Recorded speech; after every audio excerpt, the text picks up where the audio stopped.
we have a lot of very interesting information. And I had an experience, another one, and he's the only one actually really I talked to about it, besides, of course, my husband, that I felt comfortable enough that would understand the types of things that I go through with the type of, with a heart that is not judging, that would understand. Because after sharing, when I saw what's between what I was calling the fourth and fifth, which I would look at it more like the entrance and exit to this realm in which we inhabit. The only time we ever had to go through it was when we were leaving, when we were exiting this realm. So that's, going to play into our discussion today, and some strange technology, in which is what I talked to my guest, and it's Richie 007, and he's channel and everything's in the description box. So if you are unfamiliar with him, you're going to hear some of his music, and you're going to get to hear from him himself, and that way you know how to find him. But yeah, I had a discussion with YouTube yesterday, so we're going to see some changes in that regard.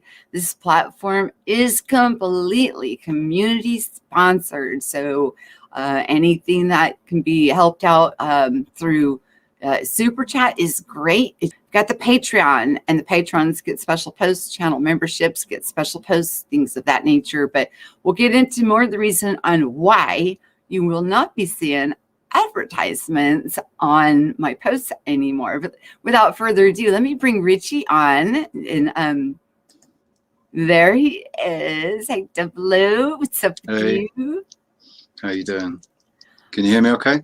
I can hear you great. And yeah, can you guys hear us? Can you hear me okay? And he's very familiar with the recent experience that I had, because, and even when I talked to you about it, Richie, I was like, after sharing what I saw, out there between the fourth and fifth, and I heard crickets from other people that I thought were I don't know, as we're awakening, things open up to us in our perspective, in our conscious expansion.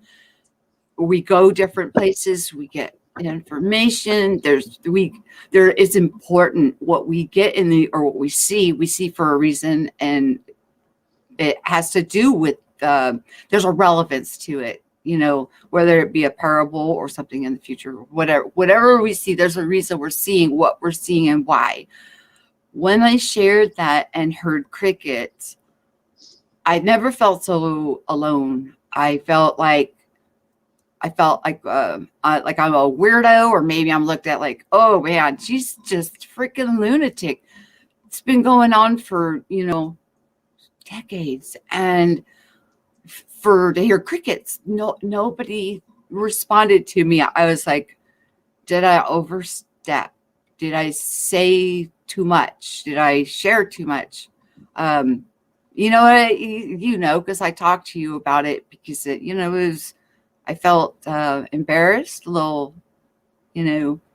ashamed, and I also don't want people to think, oh, okay, she's more of expanded or evolved, because my heart is always, there's nothing going on with one that is not available for all who choose.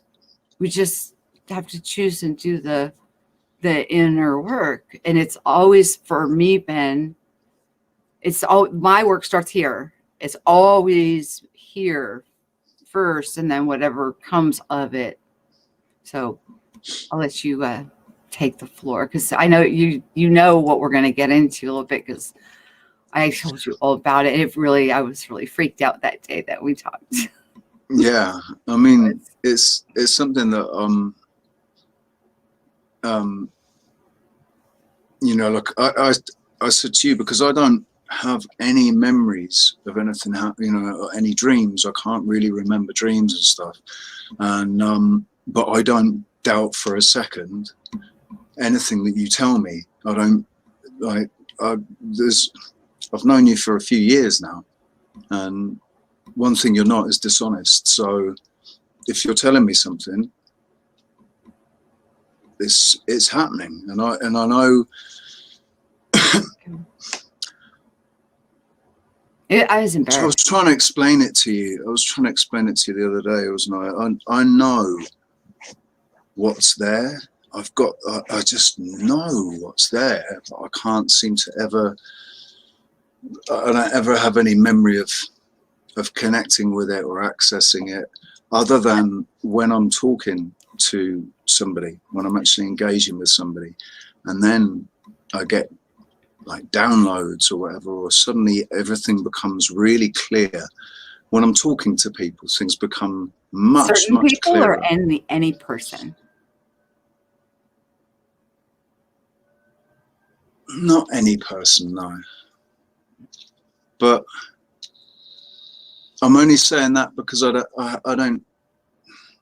I mean, pretty much every person that I engage with, yeah. Well, I think because of you've got your empathic, your empathy is going on, and empathy is one of our big steps that we have in this process. And you know, I questioned it for a long time. I'm like, why do we go through that? Why do we have to feel what everybody else is feeling? Because it's still in the duality realm.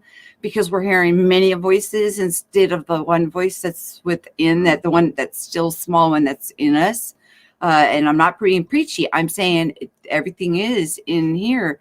And why is it important that we connect? Well, how do we learn how to walk in somebody else's shoes or show the equality and love for everybody unless we go through that portion of our walk with the empathic heart and feeling what they're feeling and walking? It's almost like walking in their shoes for a moment so we can see the equality, see that they I are think not just how we look at them. They're much more. the problem that society faces now, particularly in the Western world, with, you know, for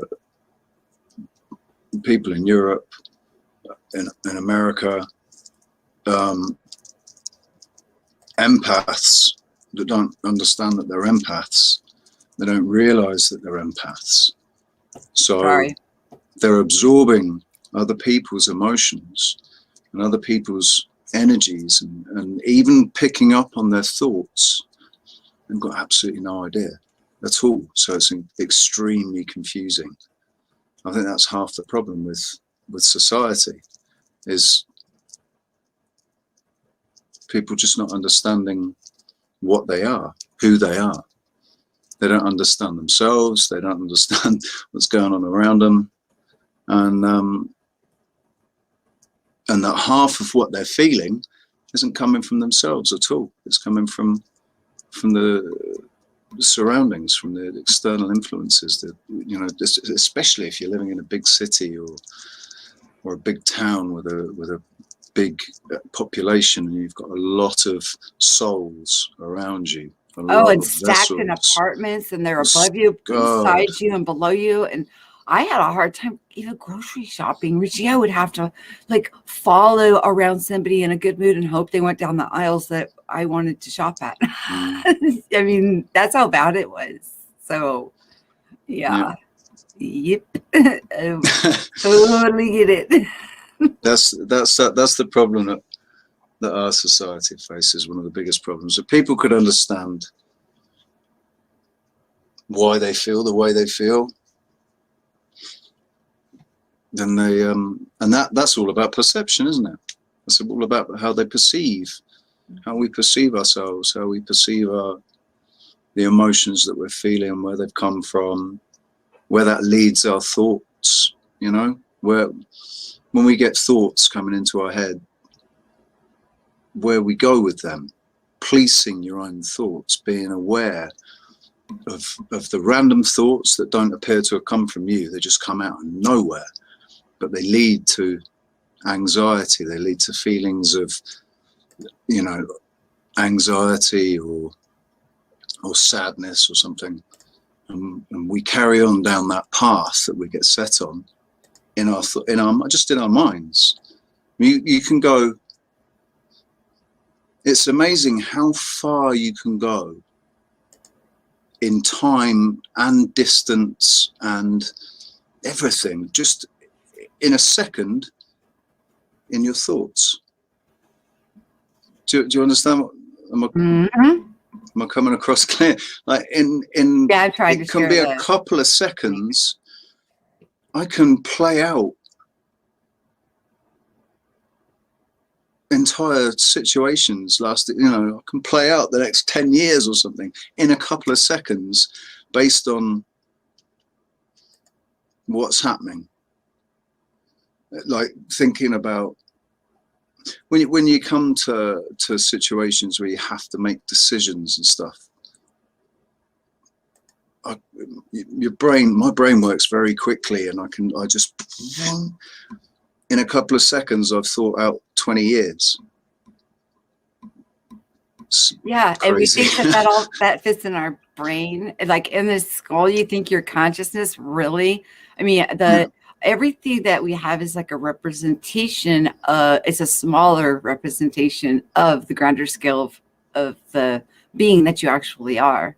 To think that that you can plan out 20 years with the brain matter we have between our ears, and go in your imagining eye and project out and see that, it's like really a plus complex things, and your body's operating on automatically, and then everything that's going on simultaneously, and we think that can fit in this little tiny vessel that we're in. I mean, it's just a conundrum to wrap our noodle around. To kind of helps us to go onto the larger scale of who we are in truth. I mean, we're not this flesh and bone. This is not me. I mean, you're looking at a representation. It's a vessel.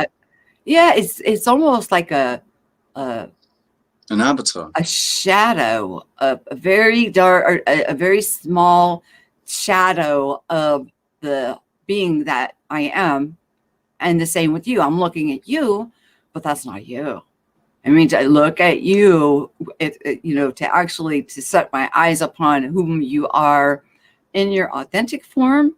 Number one, in my human eyes, you'd probably blind me. My human eyes can't handle it, and I think that's probably why we're in the way we are, and that we're having an experience here, we come in and we remember to forget who we are, so we can remember who we are and grow into that. But who we are in truth, if you were just to have and this is in different, you can see it in the hieroglyphs, you can see it in scripture. It talks about Moses came down from the mountain and his face shone, so it was blinding. So what did he do? It said he veiled it. What did he veil it with? Well, just like it says when Adam and Eve, they knew that they realized they were naked and covered them in skin. So it's like a suit that we're wearing so that our natural eyes can handle looking upon, because we're not looking through our spiritual eye anymore. We're looking through the natural physical eye, and it would blind us. Because you're so brilliant and beautiful and big and bright, that the light would be so much that I wouldn't be able to see. You know what I mean? It would be you would be a blinding light of your essence, of your energy, of who you are in truth. So, when we're talking about consciousness and the confinement of our brain and the body's limitations, it's just, hey, how about this? I know you got something to say, but when somebody says they're an old soul, I'm going to tell you what my first thought is, and then I want to let you just run with it. Okay. When somebody says they're an old soul, I'm like, oh, duh. I mean, like, there's no beginning and no end. So in that context, everybody's an old soul, because there's no beginning and end. Now there could be a beginning of when you came in here and how many times you cycled through, but so I'll let you go. I'm gonna mute up and let you speak. I think that's that would be the answer, is that there are other realms that your soul your soul can manifest into, maybe not physical. And because Dolores Cannon talks about young souls and old souls, and Dolores Cannon did all her work in Delta, didn't she? That was what she was renowned for. Was she'd take everybody to the very deepest, deepest state of meditation, and talk to the higher self, or whatever. But you know, and the stories were the same. Since she's been crossed over, since she went home, have you had any communication with her? Because she admits now that the limitations of her understanding while she's here, because she's there now, and then she's like, keep going with it, expand. It's bigger than, even what the concept she had was huge. But then when she crossed over, now she's there and working with people and speaking. It's like she expresses even her limited thinking while she was here, even though we look at it like that. She's expansive in her thought. And you're right. She would get them into that phase no matter what part of the country they would. And she could do it quickly. She could do it very quickly as well, couldn't she? She would get what they wanted, what they went in for the session for, and then it will go to that level, and then they would continue on speaking to her about what she was writing in those books. I mean, but the thing that struck me was, she said that it got to the point where she was going straight to the person. She was going straight to it's like they didn't want to wait, and they were just coming straight through. But going back to what we were saying, that makes sense, that a soul can incarnate in this realm, and it could be the first time it's incarnated in this realm, but it's an eternal being, or an eternal entity, or whatever. I don't know, man. That was a question that I had myself about old souls and young souls. If a soul is eternal, then does that mean that all the souls were created at the beginning and that's it, and we're just just the same souls? It was a certain, who knows how many souls were created, or are there new souls being born? And where do the new souls come from? That's a question. I look at it like spirit. Like you say, okay, I'm an old spirit. Maybe I haven't quite figured out Earth School yet, so I keep coming back and recycling. And so I'm an older spirit. But our souls, you look at that like the soul of your shoes, your walk is your foundation. And everything's in threes. Your body, soul, and spirit, heart, mind, and body, or how everything's out, Father, Son, and Holy Spirit. Everything's done like in triunals. Yeah. So it's very, very important. The Trinity. That's so we're not exchanging. Comes through as the Trinity in Christianity, but it's there everywhere. And Christianity, they say, with the Holy Spirit, right? You need to be endowed with the Holy Spirit. It's not exchanging your soul. It's the spirit that needs the adjustments. Your soul, it kind of goes back to what we were talking about. If I was to look upon you in your true, authentic form, which would be your soul being your essence, that bright, brilliant, at my natural eyes I'd be blinded. I would be blinded by it. But it's a spiritual thing. I think our spirit is something that we come here to, we expand in our consciousness. But the spirit is just like the governor and the teacher, that their spirit guides that come with us, and we're taught until we're able to handle, the power that's endowed within each of us, and they kind of back off, and then we are at the helm. How But frustrating must that be for, if everyone has, like, do we all have a spirit? Do all true souls have a spirit guide? That's assigned to them, a guardian angel, or in my opinion, yes. Nobody so comes in here alone. how frustrating must it have been for those entities to be so cut off from their wards, basically, through the programming and indoctrination and chemicals and everything that they've done to separate us from spirit. It must just, that's the thing, is this, we need to talk about, you need to get on about what you want to talk about. I need to know, because is this new technology. is what I've hypothesized about ego and the role that ego plays within the realm, and then as an extension to that, the super ego, like because each paradigm, each nationality, each religion, they all have a super ego that's like, because you can have people with small, they're as individuals, they're shadows. They don't have big egos. They're not egotistical. They're not out there and in everybody's face. But as soon as they attach to the superego of the identity of the group, Yep. then that brings out. Then they become that person. So there's definitely a superego that exists outside of the collective. It's the collective. Isn't that like because they're handing their power over to a hive thought or a hive ideal, and they're giving their power to the paradigm. They're giving their power to that the paradigm. Ideal, and then it gives them that super strength, and then they feel like they have the backing and the power from all of those others whom are also giving their power over to an ideal that is outside of themselves. Yeah, just kind of like saying, "Oh, I just went over and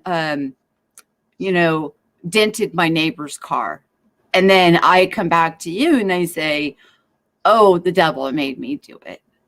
The devil made me go over there and dent my neighbor's car," which I did. I went and did it on as a deliberate act, and I was being a total a-hole because they maybe, their music was too loud and I was annoyed. So I went and dented their car. But it wasn't my fault. First of all, they made me do it because their music was too loud. So I was too lazy to knock on the door and ask them if they could turn their music down. Okay, but wait, hold on. I'm getting ahead of myself. Their music was too loud. I was annoyed. I dented their car and I came back and the devil made me do it. But even though the devil made me do it, it was their fault, because if their music wasn't too loud and I wouldn't have gotten upset because of their music, it would have never happened. That's the mentality. That is the mentality of society today, though, and particularly these groups like Antifa, and it's like no responsibility for self-action. It's crazy, man. I can't really believe how quickly things have deteriorated, on the certain, but then that's just what's been. I haven't seen any of the violence. I haven't seen any of the riots. I haven't seen any of that at all. That's all been through the screen. And I know it's been happening because it's been happening in the UK, and I've got friends that have been streaming during, actually there at the events and streaming what's been going on. I haven't seen any of that. I haven't seen anything like that here. I've seen complete compliance from people. They just comply, basically. Everybody just complies. Nobody protests. Everybody just gets on with it and complies. And it's a bit infuriating. But I guess in a way, it's kind of nice because we've just, you know, I'm still here. I've got through this far, thanks to the support of my subscribers. I would not be where I am now without my subscribers. I wanted to That's say an absolute. Before I forget, because I've thought of it already like 3 times and forgot. Our conversation we had in private.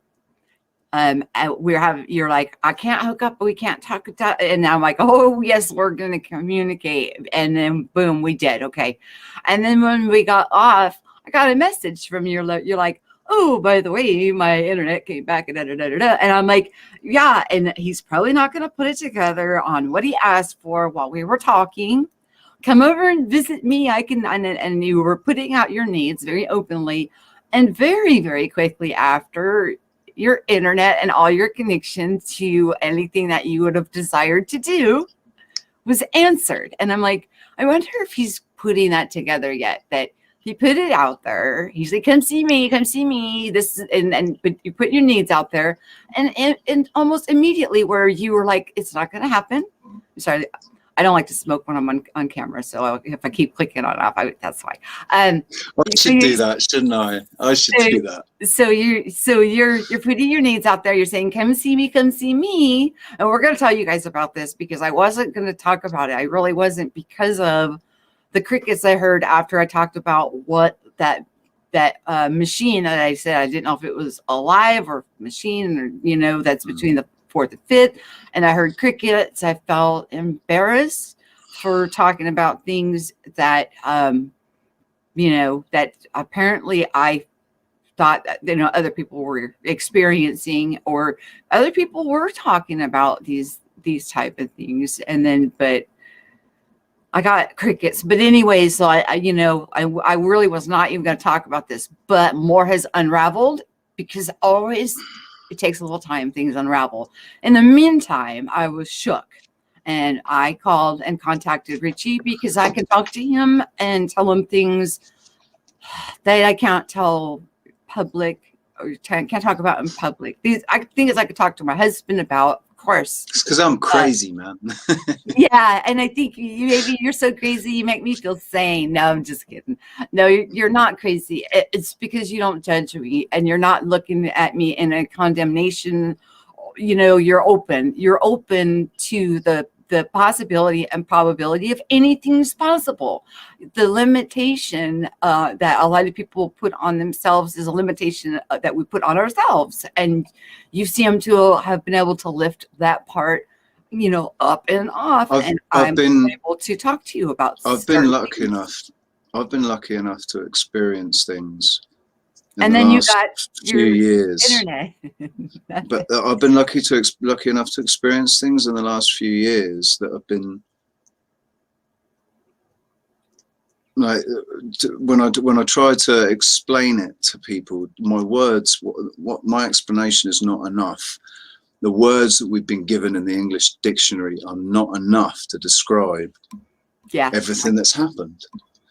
But it's enough for me to know that just because I'm not actually experiencing something, it doesn't mean that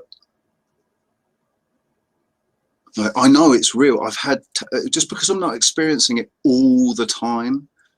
Like, I want to be able to experience it all the time, and I can't. I've just been given little glimpses of it, glimpses. Like this stuff that I experienced, and like what I shared with you, happened to me all the time. I don't know what I couldn't handle it. It's not so, you know what I mean?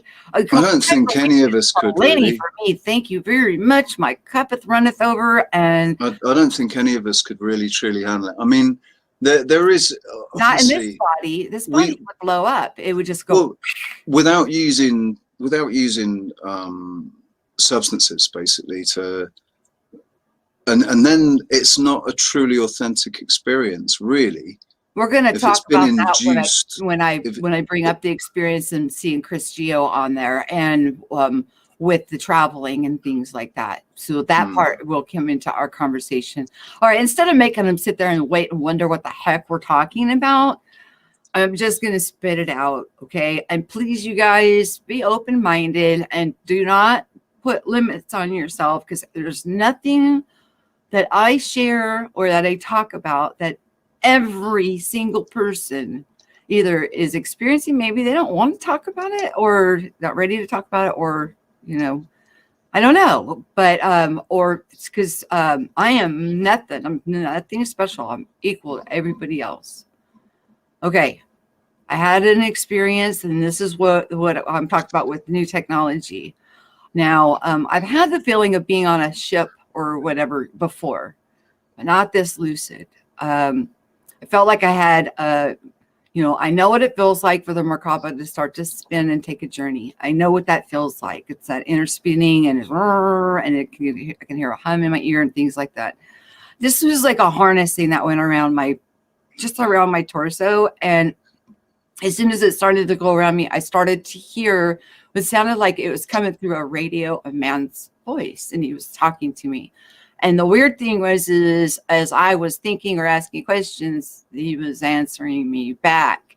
Because of course, when I woke up, my rational mind's like, voice to skull, what's going on? I mean, everything. And then that technology would only be one way. It would be voice to skull, and I wouldn't be the only one hearing it. Others would hear it also. And how was I able to have a conversation back and forth? And it was about the harness, because I was having some health issues, and Richie knows about that too. He doesn't know the detail of them. I've needed surgery since last year, May. And since this COVID thing, I've been putting it off. And also, self-healing happens also. But anyways, long story short, I was having some health issues, and the harness was causing it to exasperate. And I was like, whatever you're doing, it's making me uncomfortable. And then they backed off, and it had to be my choice to go. And I want to express that. I had to choose. I had to be not afraid. I had to choose to go. And what I did then is I moved my arm to my side instead of hugging on my pillow, because I was laying down. And when I did that, then it seemed to alleviate it. And then I said, look, if you're taking me somewhere, I'm used to traveling, but this doesn't feel like normal travel. And, there was quite a conversation. And then next thing I know, I am laying on something, but my eyes are closed. And I was told I could open my eyes, and it was tapped in my forehead, tapped on my nose, tapped on my chin. They're like, can you feel that? Can you feel that? And I'm like, yes, I can feel that, because I'm going to tell you, I don't know if I was into my body or not. That's how this felt, like I was physically moved to someplace else, to the point we had a conversation. Now, my mouth wasn't moving, but I could hear them perfectly, and they could hear everything that I was saying. And then I was told, I expressed a concern that, okay, if I'm not physically laying in my bed, and my husband, he was home, and he comes in from smoking a cigarette in the garage, and he comes in the house, and I'm not laying in the bed, it's going to freak him out. And then it was, I lose track of time, because when we go to these places or these things, time kind of escapes from, the concept of time. There is none. Okay. Well, apparently he came in from the garage. I did not hear him. Apparently they were aware of it, because I felt that harnessy thing still around me and tingling. And I got up out of the bed and walked into the kitchen. He was in the kitchen, and he said, oh, did the door just wake you up? And I said, no. I said, why? How long have you been in the kitchen? He goes, I just walked in. So then I'm not here. I did not feel like I was here. I was out of it. I felt that tingling thing still around me. It was like I was walking around like a zombie, and I was talking to him, and I kind of told him what the heck was going on. And he says, go back to bed. if they're working on you physically, which he's seen the improvements in my back, my neck, as most of you know, I was hit by the drunk driver. I broke my T-spine in my lumbar. Had surgery on my neck. Did not do it for the T-spine because the surgery was way too dangerous. I have to go in through the front. And the lumbar is in a place that's not operable. It's just, and I was walking with the cane, getting ready to go into a scooter chair. And now I walk without a cane and never got in the scooter chair. And I've lost a ton of weight just by changing my perception on food.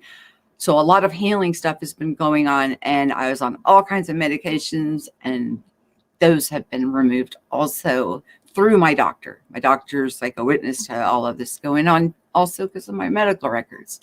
So he's like, if they're working on you, go back to bed. If you're not in there, I know you'll be back. Don't worry about it. So I was also told I could go ahead and open my eyes. And I was like, I could open my eyes, because I was afraid, what am I going to look at? What are you going to look like? Where am I? Are you going to freak me out? So I did. I opened my eyes and I seen what it looked like. They were uniforms. They were like brown, like uniforms. He was wearing gloves. There was a few people around me. And I was able to look out this window, and we were zipping across here. It was here. And the clouds just, whoo. And then they heard me say, does this thing go any faster? I want to go. And I said in my mind, I want to go like blow my hair back speed. And they started laughing. And I'm like, oh, that's right. You guys can hear my thoughts. And they're like, she wants to know how fast you're going. And then I said, have we passed Las Vegas? And they said several times. And I was like, whoa. So we went across apparently the United States and back, and I didn't know because I had a sensation of suspended animation, anti-gravity, a floating sensation. But the concept of going in any type of speed in any direction was not there. So wherever I was at, I was very comfortable. There wasn't any G-force or any of that. Like my face wasn't getting blown back. And like I said, my hair wasn't getting blown back or anything. Like when I looked out the window, I could see us zipping through, just like right above the clouds, just smooth as glass. So to me, because of the 22 years plus that I've been having what I call lucid dream, prophetic dreams, seeing things in the future, and out-of-body experiences, which in the beginning, like I said, before I confused them all into one mosh pit because I didn't understand that there was a difference in going OBE or a lucid prophetic dream or a lucid parable introspection inner work, revelation dream, things like that. This, my friends, was so different because of the harness thing that I felt that was around me. It felt, like a energetic tingly. I felt like I was, and I asked if I was on some kind of a healing bed that was an energetic type of healing, not an invasive, not cut me open, slice me, dice me, but an energetic type of a rejuvenation process.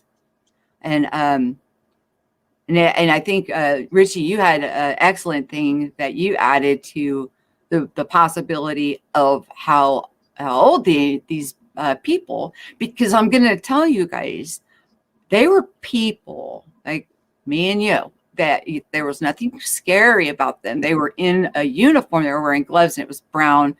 Some kind of a was brown, it dated? Did they seem that they came from the 70s? earlier than that, because their English was very good. But like, so we spoke through thought, and they were very kind, very loving, gentle. They would not take me until they had my full consent. Every time I said, back off, back off, back off. And I'm going to say this embarrassing part. I know I told you this, Richie, but I even told him, I said, I'm afraid I'm going to go to the restroom here. And they even told me, Don't worry about that. We've got this. Trust us, we've got this. You're in good hands. You don't have to worry about anything when you're here. We've got this. And they were very kind, very patient. I mean, the blow my hair back speed thing, they got a real good laugh out of that because of, there just wasn't any concept. And I got the impression they let me, it's like, actually that's something that they said was that that this technology is around. It's been around for a very long time, and that they've been going out and they're helping people. So they're using this technology to help people. Now they have to have our consent. They, like I said, they wouldn't take me until I fully said yeah, but they are helping just the everyday guy and gal. And when I was awake in like a zombie like way before I went back, I walked outside, and I think it was they were telling me to go look outside, go look up, and I saw what that they didn't have like the long streams of smoke behind them. What I saw was these things were flying, and I saw three of them, at least three of them in the sky, and they had a very short little trail behind them, and they were just kind of hovering around several areas of my neighborhood. And I asked in my mind, I said, is that you guys? And at that time they weren't really communicating with me like they were when I was laying down, but that was the feeling that I got was, okay, well, we've got 3 or 4 of them, and they're helping people. We'll get more into what else I seen when I was in there after I let you guys digest that, because I'm already, because I feel like when I share these experiences that people feel like how Richie responded, come get me. And then maybe he just didn't realize it, but then what he was asking for and his main concern, well, number one was for us to be able to communicate. We were having a problem connecting. And then you were saying, I can't even go do anything on my YouTube because I don't have any internet. And it was less than an hour that you had sent a message. Oh, by the way, my internet and everything's back up. You think? Yeah. You think you got a little help there, my friend? I don't know. Basically what it was the landlord hadn't paid the bill, and he paid the bill. So doesn't matter, it still worked. Yeah, it still worked, and yeah, it's back again. And it's real. I'll tell you what, now they've moved the router closer to my room, I downloaded a movie in like 7 minutes. It was brilliant. It's like it comes down at 4.3 megabytes a second or something now. It's good, and hopefully it's a nice, it's not lagging or anything too much on the stream. Nice. So we got this technology, you guys. I mean, and you actually said like you had more information that you gave me that day, but I was just kind of still a little bit in hysteria about it. When I have experiences that it to blow my mind, especially with the decades of different dream work or experiences that I've had, to have something like that so mind-boggling and blowing, so different than what I had before. It's like, what the heck just happened? What is that? I mean, they were upfront. I mean, the reason what you've said resonates with me, and I don't doubt what you're saying, is because I told you I had the experience of flying through the clouds myself. Like a very, very quick answer to I can't remember if I said it audibly or if I just thought it very forcefully, but I said I need some sort of contact. I need because I was going through a dark couple of weeks of the soul. It wasn't a dark night of the soul. It was like it had been going on for too long, and I was like, look, you need to do something. And I sat down in the bright sunshine, sun like shining right in my face, and still good at the time. And when I was living in my other apartment, and I was sat on the roof, I sat down, and within a few breaths, concentrating on my breathing, in through the nose, out through the mouth, and within a few breaths, I was flying through the clouds. And as soon as I thought, oh my God, is this really happening? Like when I was like, am I just imagining this? Is it really happening? And it sort of faded out, and I realized I had to go with it. If I didn't go with it, if I didn't say, okay, yeah, let's go. If I didn't do that, I wasn't going to go. And I did, and I just completely relaxed and said, go, let's go, basically, in my mind, and there we were, flying through the clouds. I say we, I don't, there I was flying through the clouds, and I was flying through the clouds. It was just like a light, wispy clouds. They weren't rain clouds or anything like that. It was light, wispy clouds, bright blue sky. The sun wasn't right in front of me, which it was. And when I started, because my eyes were closed, obviously, all I could see was red. And I didn't have a mask to black out the sun. I just thought, no, I'm going to go with this. So I'm just going to do it like this, because if I can't do it like this, maybe it's not real. I don't know. I think maybe that's why I was told to open my eyes, because it's not I wasn't in my mind's eye. I wasn't in my Merkaba. I wasn't in my Merkaba. I could actually use my physical eyes and see it. Wow. Thank you for that. Thank you. But then that that thing happened. The black number one or I or whatever it was, as in the letter I, not an I. I know you shared all this with me, but you know what? I was so geared up that day, and still kind of am over it. That everything, like I'm like, oh yeah, he did tell me that, but it was all like. I'm just I mean, it's just kind of for the benefit of anybody that's listening, that's like that might be saying, I've never had an experience like that. That wants to have an experience. It may have happened. I don't know, because I've always wanted to have an experience, right? And when I've tried in the past, it hasn't happened. And I think it's a lot to do with timing. It's a lot to do with where we are now on the earth, the level of consciousness now on the earth, the vibrations that are coming from the earth. Remember, the change of the Schumann resonance.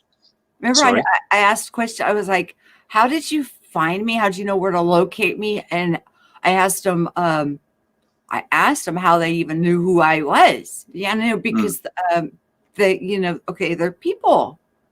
They're people. That's how, that even validates more that they were people. Did you get the sense that it was an organization or secret organization? It's secret. Very top secret. Right. Mm-hmm. And does it? They said that they have this, they've had this, and that they are coming out now and helping people, just everyday average people. It's like they're not going to hold it; they're going to bring it out, and they're helping people with it, because that's what I'm saying. Because I mean, that's how I know that it was from here. It's technology, because of the things that the line of questioning, because I want to know how they knew who the heck I was. How did they find me?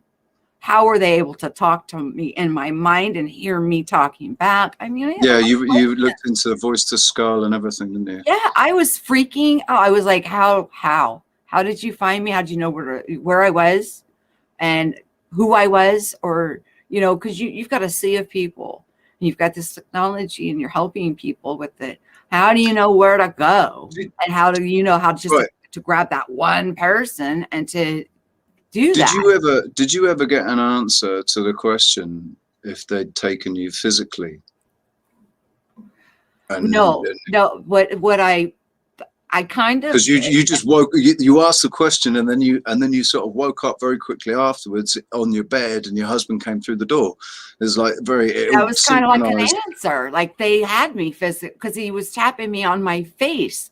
And then Mm, he told me to open my eyes because, and then that's, and I brought up the concern that, if my husband comes in the room and I'm not in my bed, he's going to freak out. He's going to say, mm. where did she go? Her car's here. This house isn't that big. It's pretty small. There's not many places I would go. I said, it would scare my husband if I wasn't there. And then I didn't hear the door. And then I was, like I said, that energetic thing was still around me. And I woke up, but it was not all the way here. And then I walked out in the kitchen, and then he thought that he woke me with the door. And I was like, no. I said, how long ago did you come through it? He said, I just came through it. And it's like right when he came through the door, they didn't know what direction he was going to go. Was he going to come in that garage door and go straight into the, hang on, I guess you need to see my hands. Was he going to go in that garage door straight into the bedroom and then I'm not there? But what he did was he came through that door and he went the other direction into the kitchen. And since apparently they didn't know what direction he was going to go, I was back, but not back. And it was my husband, like I said, that told me go back to bed. And if they're working on you and healing you, go back to bed. He said, I won't be concerned. He said, I trust you. What's your feeling on it? I said, oh, very benevolent, very benevolent. You slept for hours after that, didn't you? They told me I was told that I was going to get the best sleep and the longest, that's been I'm going to get solid sleep, the best sleep I've had in a long time, basically. And after all of this was done, I woke up, I came out, I had my smoke, and then I went back to bed, and I slept for 8 hours straight, and I woke up feeling fantastic.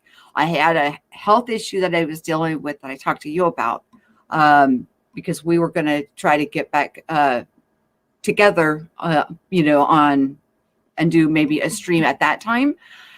But that health issue was resolving itself out, and it was not as usually it's excruciating pain, and it wasn't, but it was working itself out. It just took a little time, and I was like, what the heck? And I even talked to my husband about it. He's like, wow, that's very different. Something is going on here. So, it's just one of those things.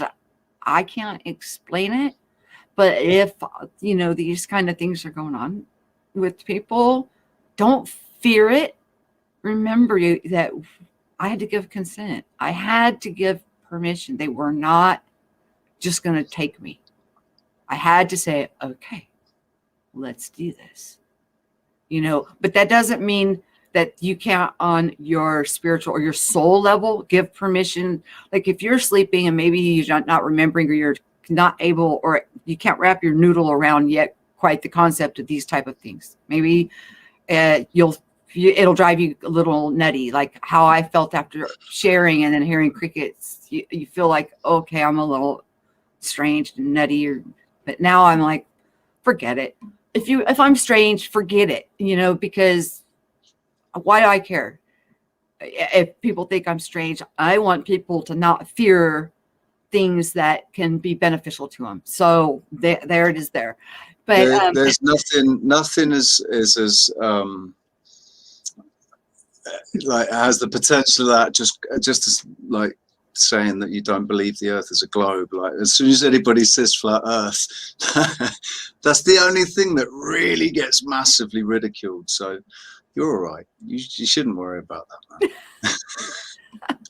it's and for being an active dreamer, having dreams of the prophetic nature and then walking through them and then having where I can change how I reacted when I was like an observer and I knew I was a participant and I would do a different action, having the deja vu, I just changed my whole trajectory, whatever, and you have that deja vu feeling and understanding all of that stuff for decades, to have something like this happen, and to still have it, freak me out the way that it did. And I mean, how freaked out I was. That's what I would say. That's exactly why they chose you. So they've definitely got their eyes on people that are able to travel, people that are able to reach that state where they are able to travel. They're able to remote view. Some people can astrally project, and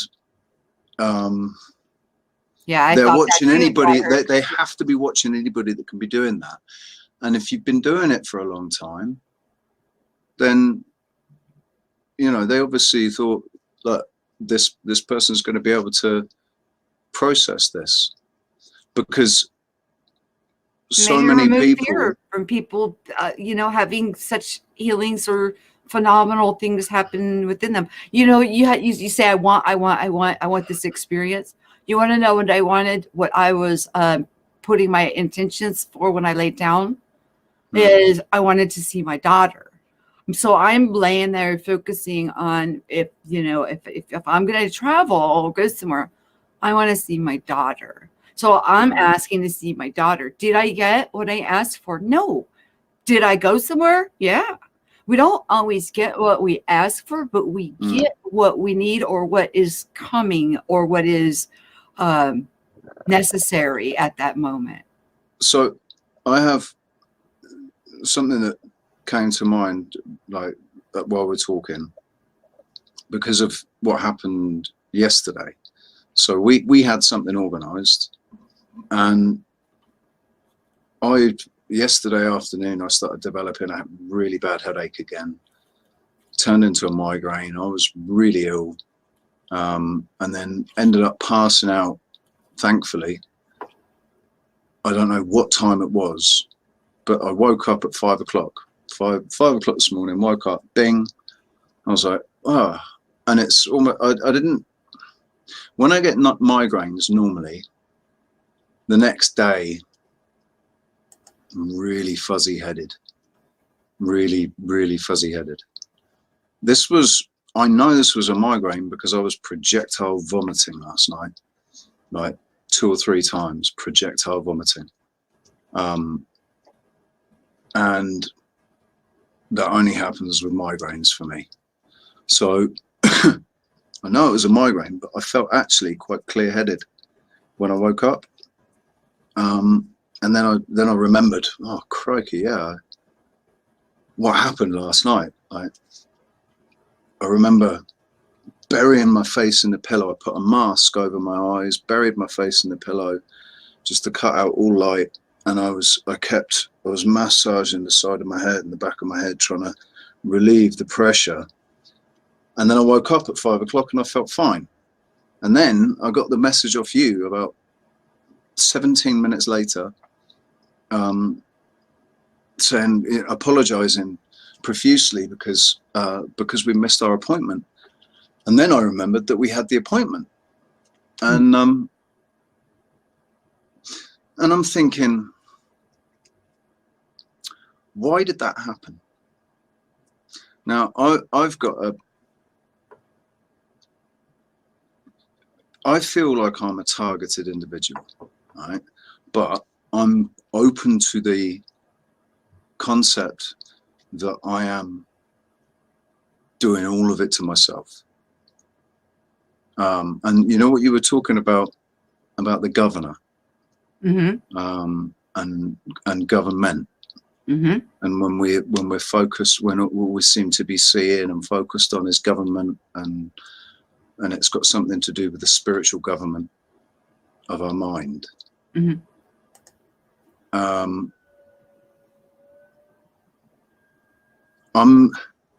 It's weird because I can't seem to take my eyes off what's going on. Maybe that's the inner work that's going on within you. Yeah, I know, but interesting. It's what just pisses me off about it if you pardon my language, but what really bugs me is that I don't understand exactly what it is that needs to be Thank you, done, because I Rod. I feel. love you so much. Hang on, he's got to go to bed, go to work in the morning. Thank you so much, sweetie, for sticking it out this long and Thanks, Rod, mate. yeah, you're just gonna let me just give you a quick update. This you're gonna see the advertisements are gonna fall away. You may see them on like a few videos here and there, but hardly any at all. Because let me just tell them this part really quick, and then we'll get back into this talk. I had 6,400 and something views in the last 28 days, and I made 0.0003 cents.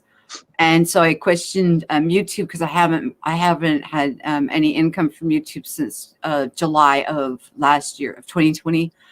And it said something about they are paying advertisers back for something that's going on with the views. So you guys are watching them and watching these darn ads, even if you're clicking the skip ad or whatever.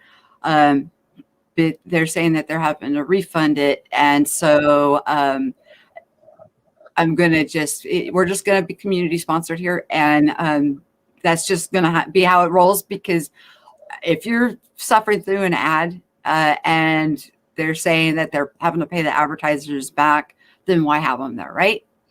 So you'll see less of that, and especially on meditation, ultra consciousness stuff. My friend here that's on was interrupted by a mid-roll, which I made sure mid-rolls would not happen on those. And he was. And when we get into those kind of things of deep introspection, and you're interrupted with an advertisement, that kind of that hit me wrong in the most profound way. Being a BQH practitioner, you don't mess with people when they are in an altered state, especially not with an ad. The last thing I want you to do is to come out of this and get online and buy something from a stupid freaking YouTube ad. So anyways, you're going to see less of that. We're going community oriented here. So, that's just the way that it's going to change in the future. And we're going to start really deep diving. I mean, we're going into the deep end of the pool. So, I'm going to talk as we go on. We'll bring up where Chris Geo comes in, because he was there. He was shown to me on that ship thing too. So we'll get into that. And but yeah, I appreciate you, Rod. Your spirit. It's like seeing you in a few places. Kindred. It's like there's a relation on a soul level there. So have a good night, sir, and sleep well, be energized when you wake up, and have a good day tomorrow at work. I love you. Okay, go on, Richie. Sorry. Yeah. Train of thought. Let's. Yeah. What was I talking about? You were talking about the headache and how we missed our appointment, and yeah. So about being a targeted, about being a targeted individual, right? So what I'm still seeing is a malevolent force within government that that's still progressing with a plan, with an agenda. I think it was announced yesterday that the UK is going along with the rest of Europe and the COVID passport. So all these restrictions on travel and everything seem to be going ahead, and obviously it's difficult for me. It's difficult for me to see. I'm sorry, but you say restrictions on travel, and I crossed the United States a few times. Yeah, you crossed the United States, but I can't come to see you. Well, if you get on one of those, you'd be here in a second. It's blow your hair back. No, because no, I can't, because to do that. Oh yeah, sorry, yeah. Yeah. No, I mean physically though, to physically I'm talking about restrictions on our I know what you're physical talking about. I was avatars. making a funny about, how Yeah. these things are going on. These phenomenal things are going on that go speeds that don't use the same fuel consumption and it's like anti-gravity or using magnetics or some kind of a alternative energy that go blow your hair back speeds without you even knowing it. And then we're And worried about getting on a stupid airplane.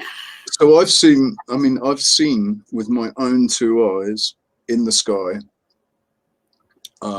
what I I would I'd say that they're UFOs because they're unidentified, but I don't think they're military technology. I think they're the really advanced technology. You Of mentioned Antarctica when we talked that day. I was Yeah, freaking out. Now I do remember that part. I remember you bringing up maybe this is some of that Antarctica stuff, and I was like, because nobody will well, go there, nobody will fight there, nobody will touch no, it. Yeah, I've tried to put out this perception that I have of the whole Antarctica deal is that it's based done as they used right. The way that we're programmed, the way that our physical ID personalities, people that aren't connected consciously to spirit, that are just going through life, the way that we're programmed is all basically through association. So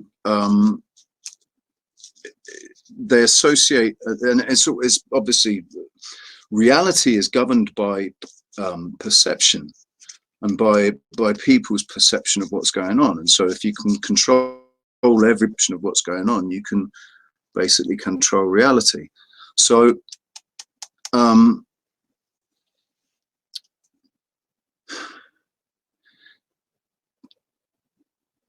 basic man, I get my head tied up thinking about this.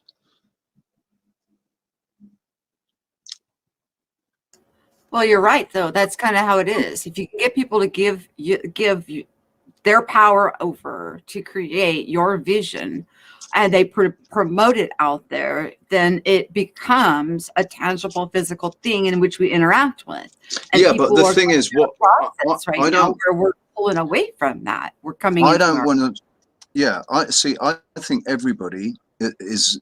So our free will, the actual root of our free will, lies with our perception, and our perception is based on our knowledge. So an observation. Yeah.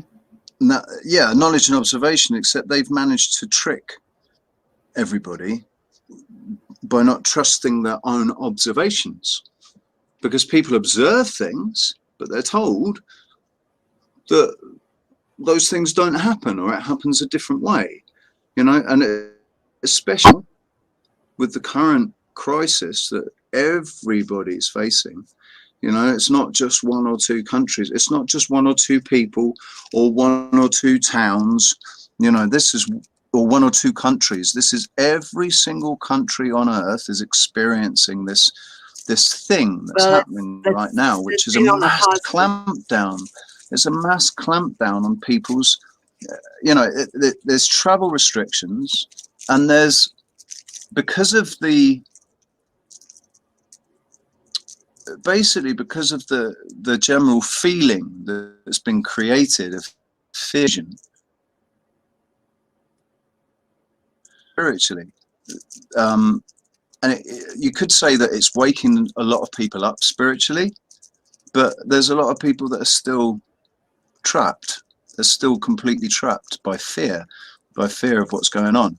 And that's where controlling us is, through that fear, because they're the only ones that are pushing it. It's only the mainstream media that's pushing it, and the government that's pushing it. Everybody's government, not just Yeah, one, everyone. but They're we all don't talk working in unison. Double O. We Sorry, don't what was talk that? about that stuff here. We stay optimistic and positive and freeing because I I know, feel no, but this, I'm just saying, this is what I'm still seeing though, right? So I've still got,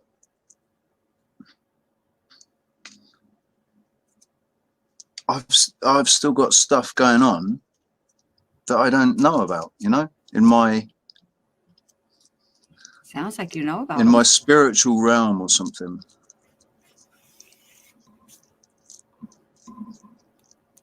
Yeah, well, Do you know and what- they do get people to, you know, you give it over, and then you replicate or produce, and then you react, and then it becomes a cycle. So what do?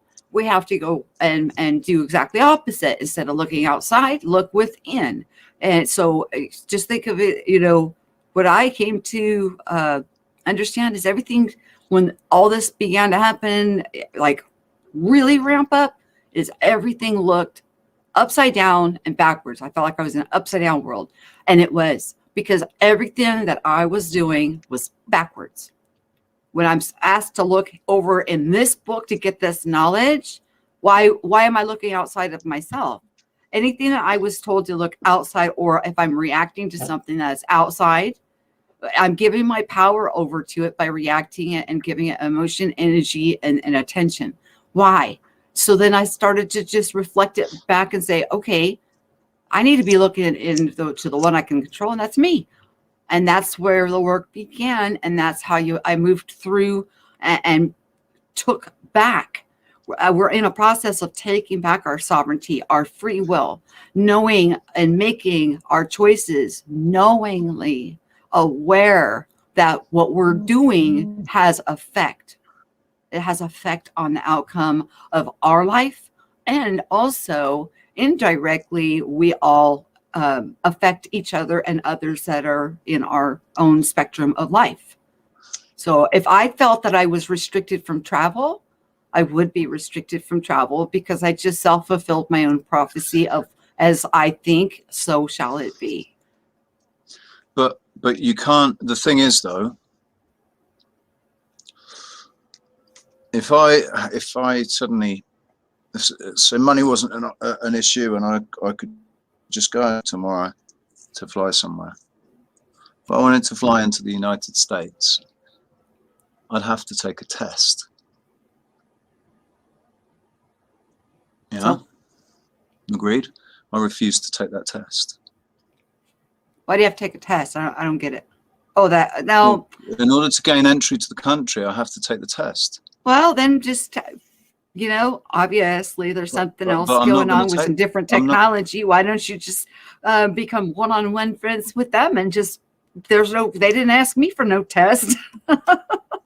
Yeah, I know, but let's stay off of the governmental stuff. I don't talk about that stuff here anyways. I mean, that's not like a main focus of like what's going on in the world stage, the all that fake stuff. To me, that's not a part of the paradigm in which that I operate, so I don't give it my attention. And I'm not trying to be rude or disrespectful to your thought process at all, because you're like one of the people that I trust the most with some pretty out there stuff that, you know, that goes on, because I know, you know, that limit, it doesn't exist. But by talking about, you know, what is just going on the avatar or actor world stage, that's limiting, and that also boxes us up. So let's stay outside the box and on. I just want to say, hey to Nia, my friend Nia, Esh News. Yeah, the one. Good to hear. 007, the dude is a legend. Nia's awesome, man. Nia's from Israel. He lives in Israel. Wow. And, so he runs a translation company, I think, on doing translations for people. That's right, isn't it, Nia?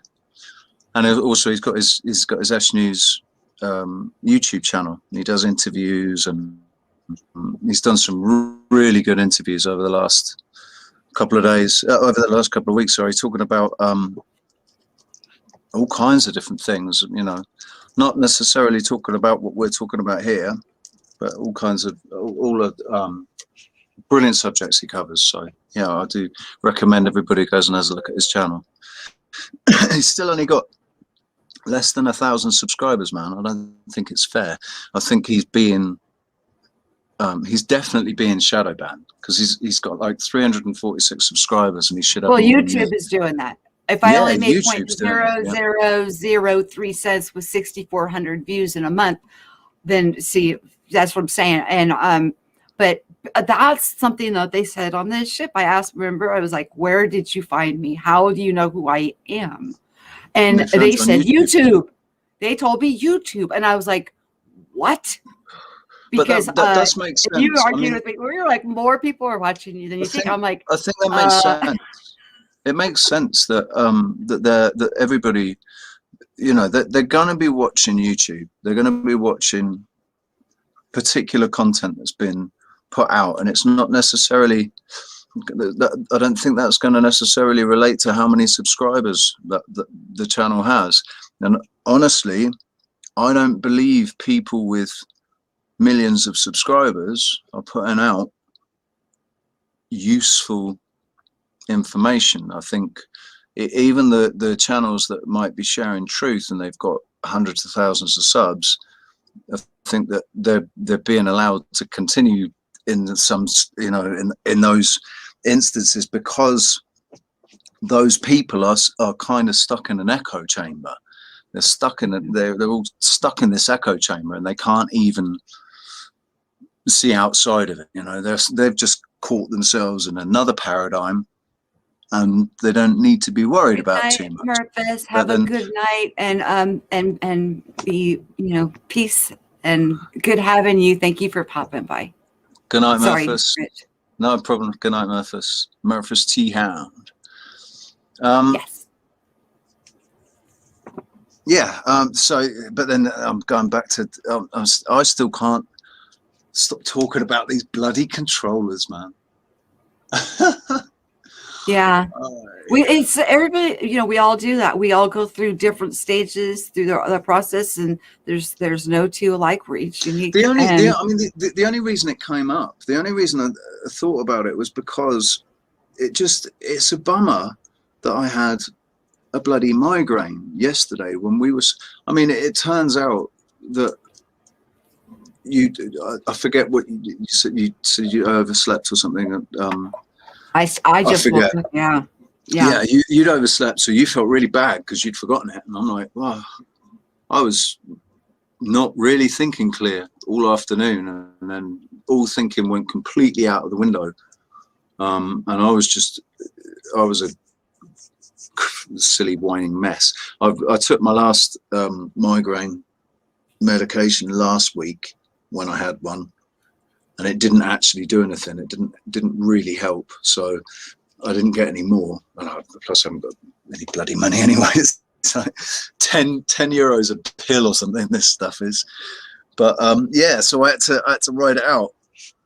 But it's weird because it wasn't like a real. Although it was a real migraine, it wasn't. Normally I'm out for 2 days, and I've woke up feeling fine. So I've had these experiences last. You know, I haven't been sick for well over a year. It's been a long time. I've not been sick. That doesn't mean that I haven't come down with symptoms. I came down with symptoms last year. I don't know, 4, 5, 6 times. I come down with these symptoms, but my perception of those symptoms was different. And so I go to sleep and I wake up the next day and felt absolutely fine. And whereas the year before, my perception of those symptoms was different, and I would end up being sick for 3 or 4 days. I'd be like, oh God, yeah, I'm sick. I've caught something. I'm sick, and that would continue. Then I'd continue for 3 or 4 days, and I'd have a cough for a couple of weeks afterwards. Whereas now, because my perception of what those symptoms are has completely changed, and so I go to sleep denying, you know, saying I'm not sick. I haven't caught anything at all. I'm not sick. This is just a reaction to, you know, something's going on in the atmosphere, and my physical body is reacting to it, and it, you know, it's frequencies or whatever. but my physical body is reacting to it. And then, and with that knowledge, I recover much quicker. You know, I go to sleep, wake up, and feel absolutely fine. So, you know, another area where perception seems to actually really matter. It really, really matters, because I've not been sick for probably 15 months. But migraines have still been, and they've ramped up over the last few weeks. I've had a few migraines now, and I had one that lasted for 3 days, and that doesn't normally happen. I don't miss having migraines at all. I used to have them too, and I don't have them anymore at all, ever. But I wonder if, because I have the same perception of what those migraines are, I think it's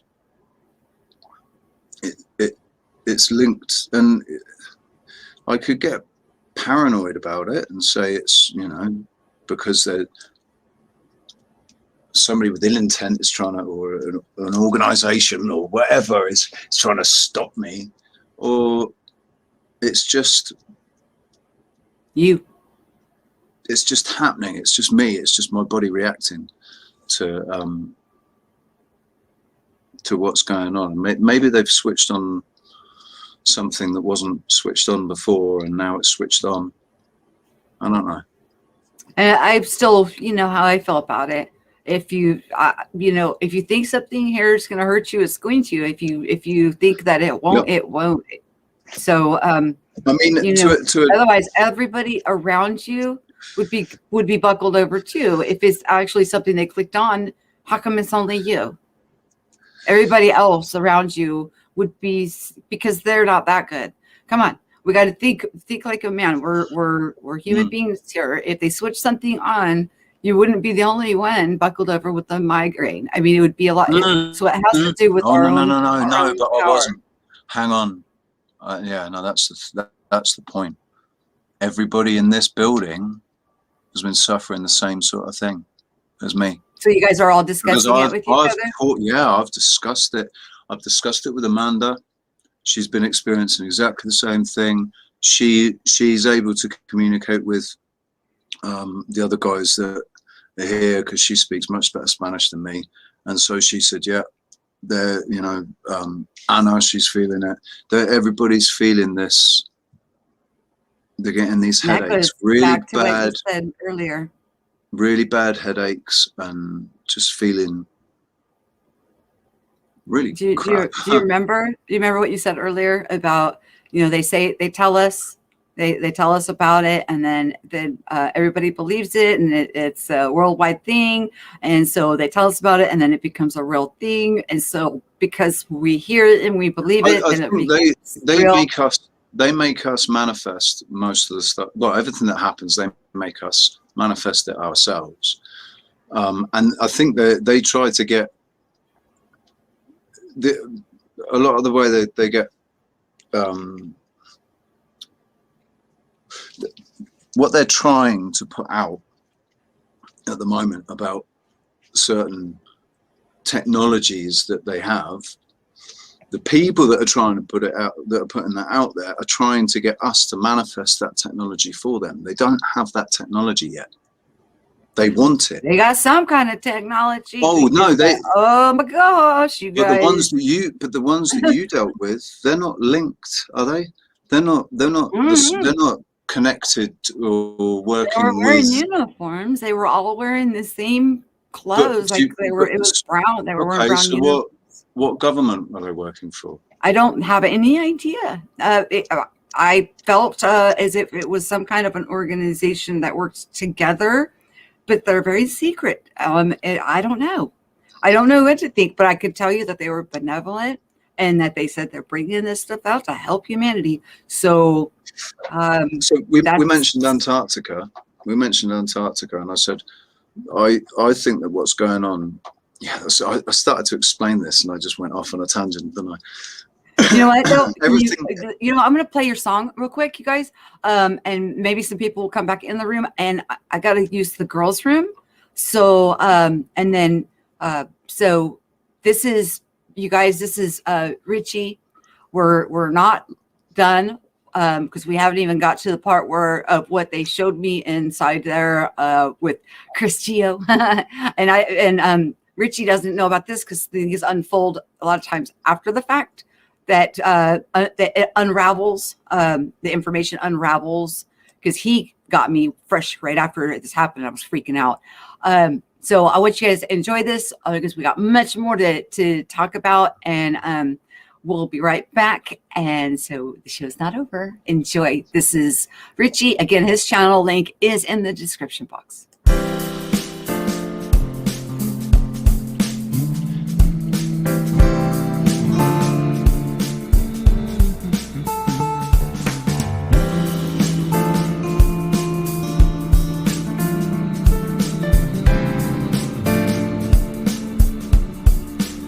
Why don't you share what you know so we can all, we may know something about how this story goes. Just share what you know so we can all grow. If you know how the story goes, just share what you know so we can all grow. If you know how the story goes, just share what you know so we can all grow. If you know how the story goes, share what you know so we can all grow. If you know how the story goes, just share what you know so we can all grow. If you know how the story goes, just share what you know so we can all grow. If you know how the story goes, just share what you know so we can all grow. If you know how the story goes, just share what you know so we can all grow. Just share what you know so we can all grow. Just share what you know so we can all grow. If you know how the story goes, just share what you know so we can all grow. If you know how the story goes, just share what you know.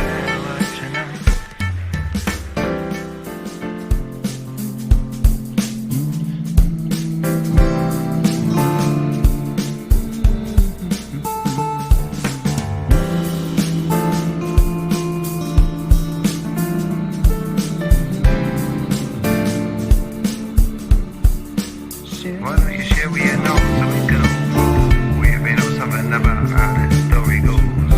Just share what you know so we can all grow. If you know how the story goes, just share what you know so we can all grow. If you know how the story goes, just share what you know so we can all grow. If you know how the story goes, share what you know so we can all grow. If you know how the story goes, just share what you know so we can all grow. If you know how the story goes, just share what you know so we can all grow. If you know how the story goes, just share what you know so we can all grow. If you know how the story goes, just share what you know so we can all grow. Just share what you know so we can all grow. Just share what you know so we can all grow. If you know how the story goes, just share what you know so we can all grow. If you know how the story goes, just share what you know.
All right. That was awesome. And it was perfect timing. Mm.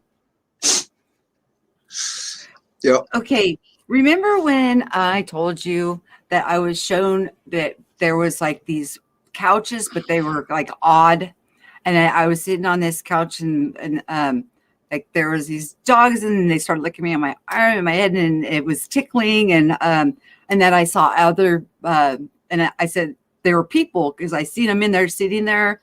And then there was one I told you that had long hair but their back was to me. They were on the couch. And I said it looked kind of silvery hair or gray hair, but it really is not gray hair. It's black. Their hair's like black. And that the person that was sitting on the couch, they had their arm rested on it was odd because it's like I was sitting behind them on this seat inside this whatever I was in up against the wall, and I had that energy thing going on. And then oh, come on, camera. Had that energy thing, going on around like my torso, and I could see him, and as time goes on, things unravel, and it's like the gray signifies wisdom. Okay, so let me just explain that me seeing the gray, some gray there with the long hair is wisdom, but the length of the hair, I thought it was probably a female, but they allowed me to get a better view as things unravel over time. And it was actually Mr. Geo, and his arms was rested up on this couch. He was not actually on the vessel. It was like a holographic image that I was being shown. This has happened before. This happened when we saw something on a big screen TV. If anybody's seen that one, where I've actually seen somebody that was actually on some different place, and they were standing up against the wall that I've met in real life after, and just heard their voice and was able to describe them to their friend that they were on the channel with. They wouldn't show themselves to a T to what they look like. And then I got to know that person afterwards, and I already had seen that individual someplace else. Strange. I mean, there's some strange stuff that happens. It's kind of like that, except for he wasn't on the vessel. It was a holographic image like shown on the screen on that other one that I was on, where I did see that other person that was on that thing. And that's been at least 8 years ago. No, sorry, that's too long. About at least 5 or 6 years ago. So anyways, with the way that he was sitting with his arm and his back was to me, means that like he views me as something less than, like he doesn't pay any mind to what I have to say, share, or it was more of a, how he views things on the experience. But see, and this will lead into what you were talking about earlier. He goes on his journeys using he goes with ayahuasca, the DMT, and how whatever your modality is for travel, and I don't care. I have no judgment, no opinion on it at all. I don't care, because no matter what, it's about what you get from the information and how it is beneficial and what comes from what is gleaned in these journeys, and how we disseminate it to our brothers and sisters, and how our brothers and sisters are able to resonate with it and then be picked up instead of being pushed down and told what to do, to rise up into your sovereignty or taking your power back into self. Okay, so seeing them with the gray hair is just wisdom.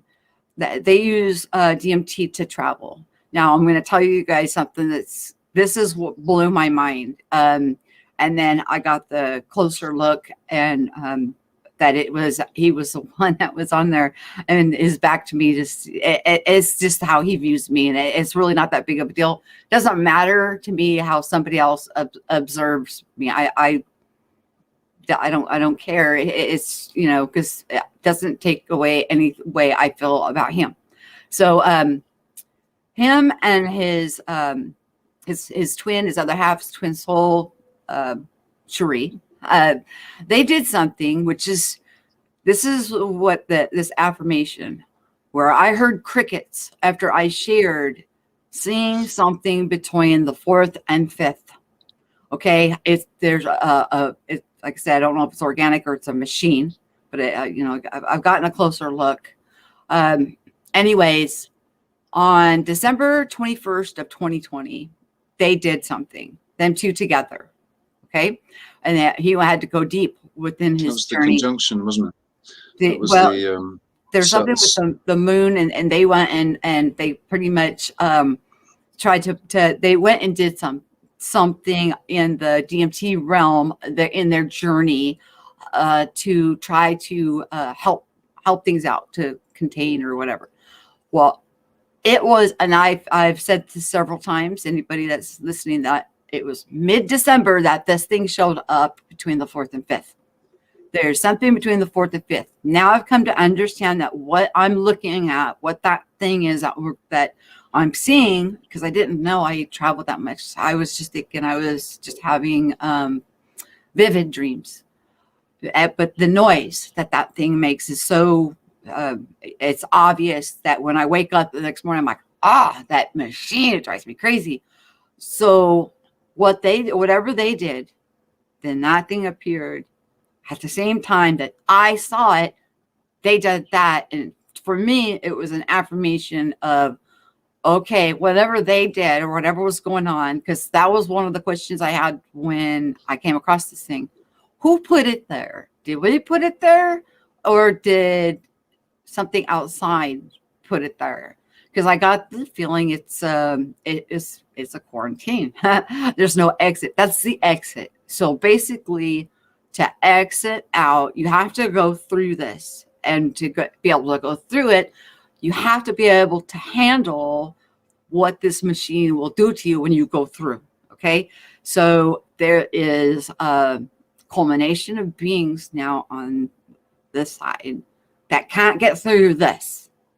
So, but when you come back, you can zip back. You don't have to go through it. You can zip on back to your body and have no effect. Okay. I think it's like a filter.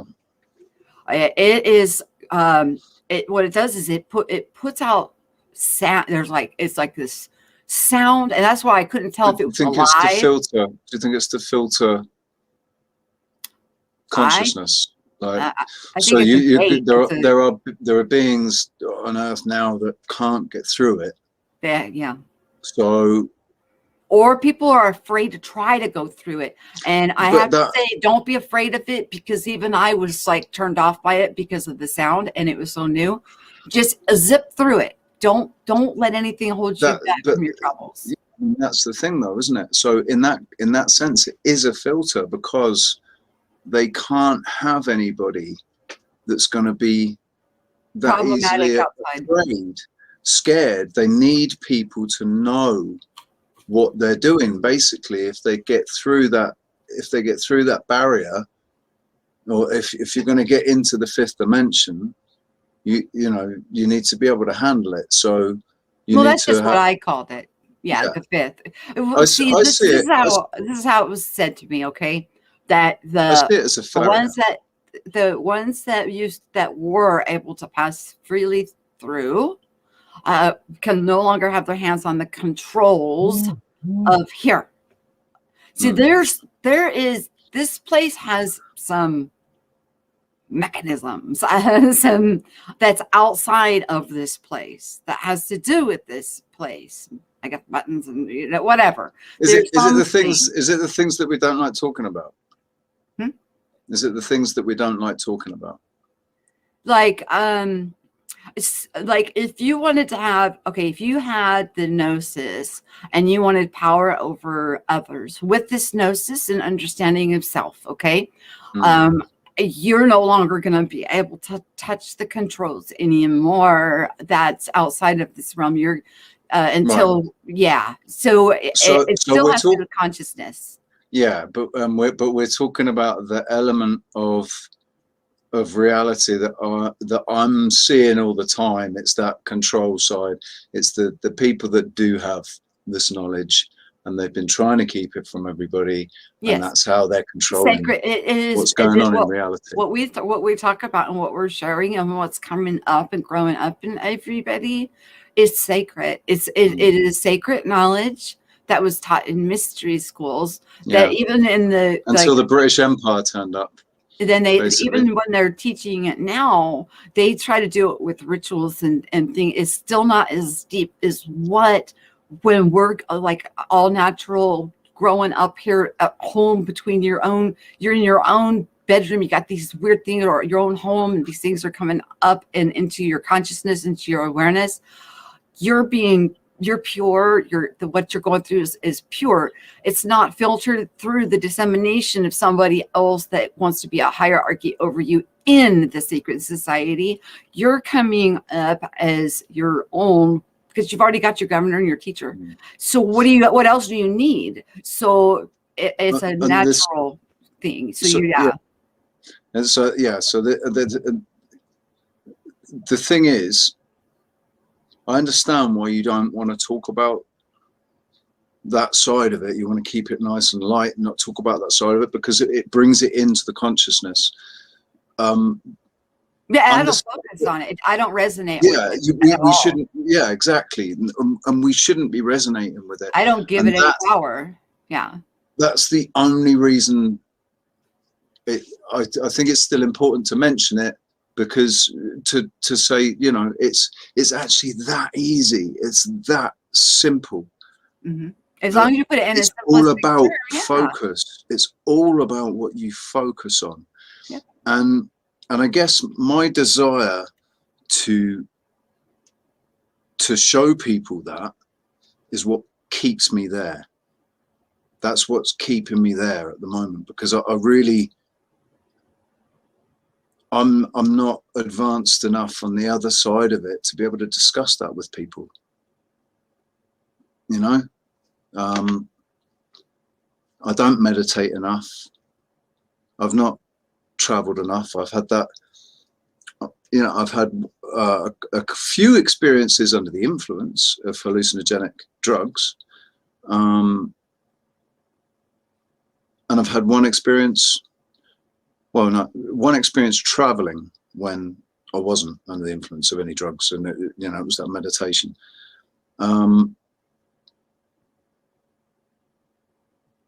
So yeah, I'm not sure what I'm trying to say.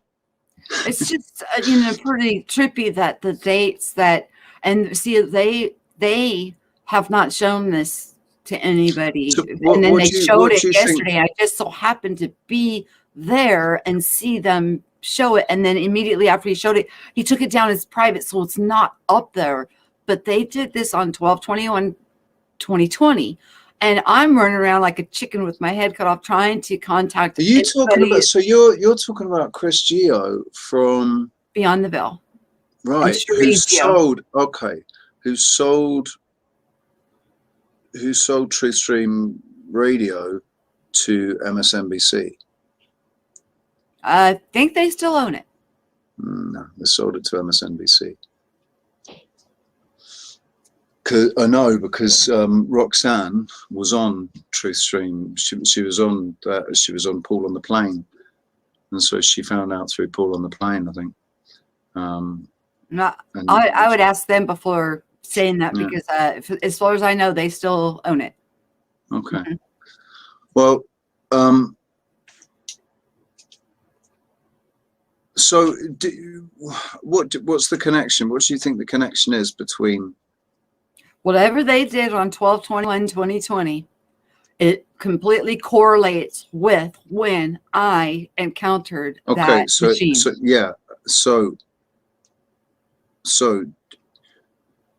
Would you think that was a protective measure? Oh yeah, it's a protective measure because since I've come across Do you that think it was routine, them? I knew that it has to do with, I always got the feeling, and it was a quarantine, that either, something was going on that, Right. But so, that's been a quarantine that's been put on and that's what I didn't know. by the organization. By us or by them. And from what out now, since listening to them, I know it's us. We did it. We are wanting their hands off of the controls. And then that's when I got that revealed, that if we don't want them on the other side messing with the controls of what's going on in here. They're limited now. So all that's really, going to do is have them do the inner work themselves. That's all it's going to do. Everybody will do the inner work. Everybody.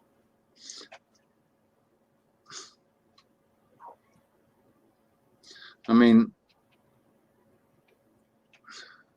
pretty amazing, actually. It blew my mind because I've been like this. I know, come on, I can't be the only one seeing this, and when I heard crickets, I felt really ashamed for even sharing that I travel.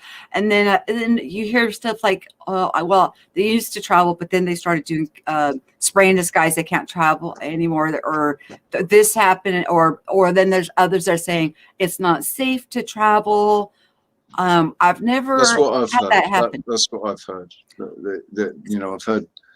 I don't travel on channels that have talked about it. That said, yeah, it's.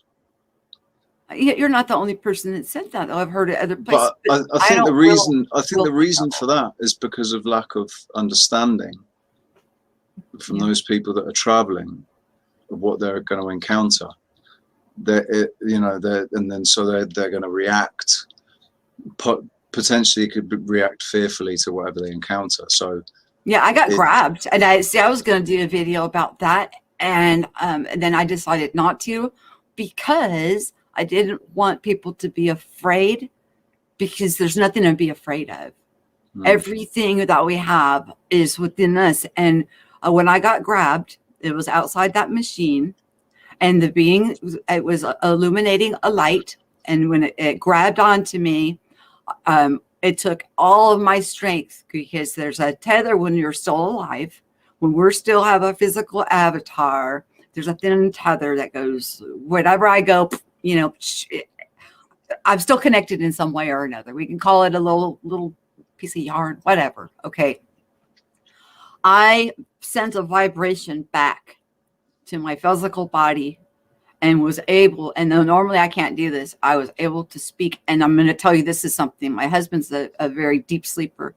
He never hears me. And whenever this first started happening, he wouldn't wake up whenever I would be trying to stir myself awake, and was closer and was, like murmuring, because I was confusing what was going on a few decades ago. So for him to hear me, I was able to say his name quietly. He just brushed the side of my arm like this, and he said, "Honey, are you okay?" I barely opened my eyes, and I said, "This thing's got," and then that's all I said, and I went right back to sleep. As soon as he touched me, I had the strength, and I turned and I looked at this thing, and I said, "Look, you don't have the right to touch me, grab me. I'm sovereign. I do not have the right to touch or grab you. You're sovereign. So you need to let go of me right this minute. You do not have this power or authority or permission." And it released me. It let go immediately. It was like my husband gave me enough energy and strength just from his touch to give me the wherewithal to have my bearings about what was going on. And the light went like that. It was illuminated, it went away, and the being looked completely different than what it looked like prior. It was odd. And then I went through the machine, and it was on this side of the machine. And then when I woke up, then I told my husband, I said, I'm wondering if it felt that it was okay to grab on, because it saw me going back and forth with you on the 31st. That it thought that I would just chaperone it through or whatever. But the reason that my husband was able to go with me is because obviously he could resonate through it. And so we didn't lose each other on the other side, because it's vast. And I pop all over the place. There's so much, beauty is so much wonder out there. And and so, and whenever he would get a little shook, he would pop back here, and then I'd meet him again, and it would be outside that machine, and then we would take off again. And the only reason we met there is because I didn't know if he would be able to find wherever I was at, because when I'm at that side, like I said, there's no concept of time. And I move around and I see so many different areas of it that there's no telling if I didn't know if he'd be able to find me. Kind of like that thing showing up. I was asking all the questions. How did you know where I was at? How did you find me? How are you able to single me out amongst all of these people in this neighborhood?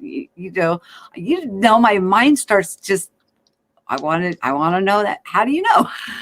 How did they know?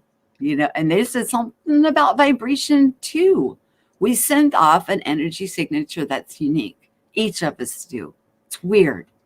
It's interesting. It's beautiful too. It shows us how unique we are. But yeah. But the reason I decided not to make the video about that is because I thought, why would I want to have anybody worry about anything like that? I want to tell people, if you travel, don't be afraid to travel. Just, if you come across something, zip through it. Go. You wouldn't be there, or you wouldn't be traveling if you weren't able to make it through that anyways. And the ones that are traveling that can't get through it seem to have this sacred wisdom or knowledge within themselves already, and are using it for improper purposes. And if you're coming up homegrown like we are, as we're discussing this sacred knowledge, you're going to zip right through that machine anyways. So just don't let anything hinder your path. Hi, Alfie. How are you?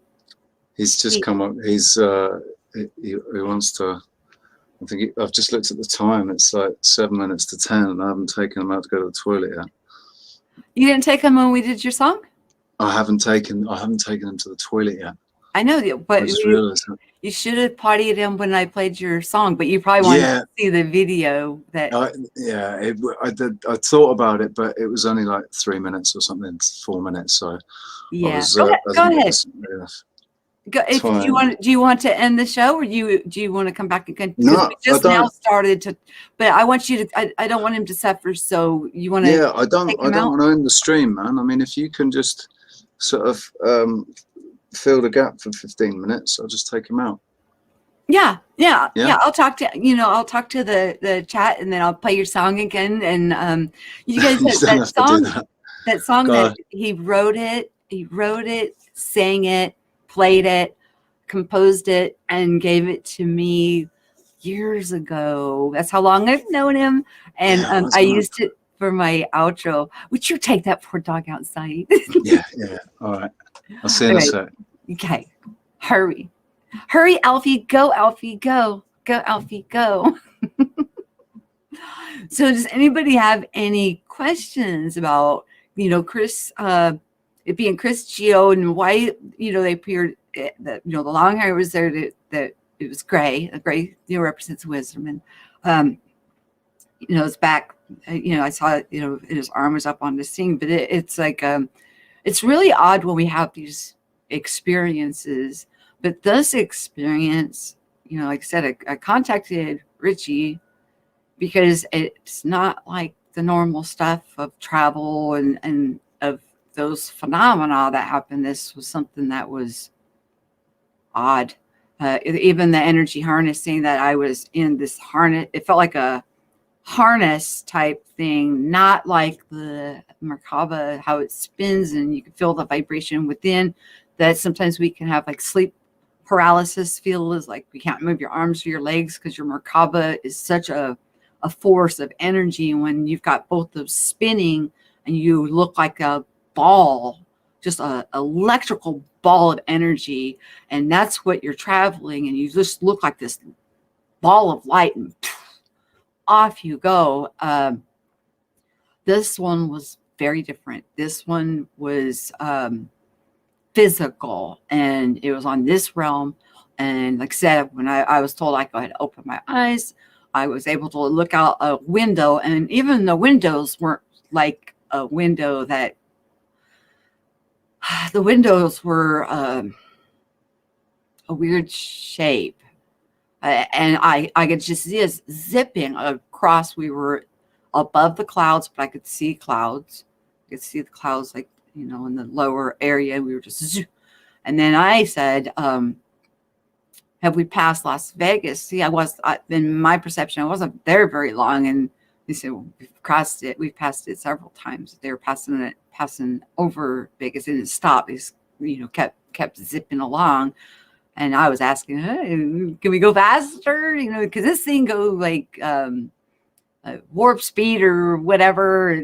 And I called it blow my hair back speed. And then I was led to know that, well, we've went from California to the other coastline and back 5 times in this little bit of time. So there was no concept of motion.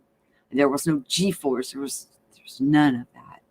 And I was on some kind of a healing, like I would call it a healing bed that uses energy, nothing intrusive. And they did some work on me, and I was definitely suffering when I was picked up, because that was part of the complaint with the harness, the discomfort, and you know, hearing him talk and so clearly in my mind, and him hearing me talk back to make it a conversation. It's just, you know, when things like this happen, it can shake you up a little bit. I mean, I've been doing this, like I said, for decades, and I still get amazed. And, you know, the things that they revealed about such technology that is available and being used by benevolent, loving beings to help out just everyday people like you and me, help us feel better. I mean, that's amazing. It's beautiful and shocking, startling a little bit. You know, when stuff like that happens, it'll startle. Well, it startled me. I mean, I didn't know what to think about it. And I don't even know what to share anymore because of, you know, sharing that that machine thing showing up, and people, you know, me and here, you know, hearing crickets and nobody's saying anything back, or you know, finding out that a lot of people don't travel or don't think they can travel, or you know, I felt kind of alone and like I overshared. So because I know there's nothing going on here that can't go on with everybody. Everybody is unlimited potential, beautiful, able to do everything and anything. I mean, we become aware, self-aware, and our consciousness expands, and we get that inner growth within. There's nothing like it. There's nobody else like you. That's how unique each of us are. We each have our own unique life observations and experiences that develop our personalities to make us that one of a kind. And it's just that, you know, we're just amazing. We're just absolutely amazing. Hey Pri, how are you? In spirit and quartz quantum, and say hello to everybody in the chat. Machine thing that you saw, the machine thing that I saw, Pri, now I've come to understand it's the exit. It is from the matrix realm of Earth School. It's the exit. So because once I got through that one, you know, as I mentioned before, there wasn't any other ones after that. It wasn't like any other place that when my husband and I were out traveling around that we went to, that we had to go through another one to get to another area or another place that we were observing and checking out. So it's only between, and like I said, between fourth and fifth. And then I was talking to my husband about it, and we were saying, well, we call this 3D, but it's actually fourth density. So this is a fourth dimensional world. So, and I was saying it's between the fourth and fifth. When you go to fifth density, then you're dealing with a fourth dimensional world. If you go to sixth density, you're dealing with a 5-dimensional world. So, if you say you're living in 2D, well, it's actually a 3-dimensional world. So, from what I got, the understanding that I've been given is that the control mechanisms or whatever is outside of this paradigm, that certain beings no longer are able to access them. It's they're not allowed to put their fingers on the buttons anymore. So we're gonna, raise up. Everybody's gonna raise up and become self-aware. Everything's through choice. We're gonna understand our free will and understand what our free will, constitutes for each of us.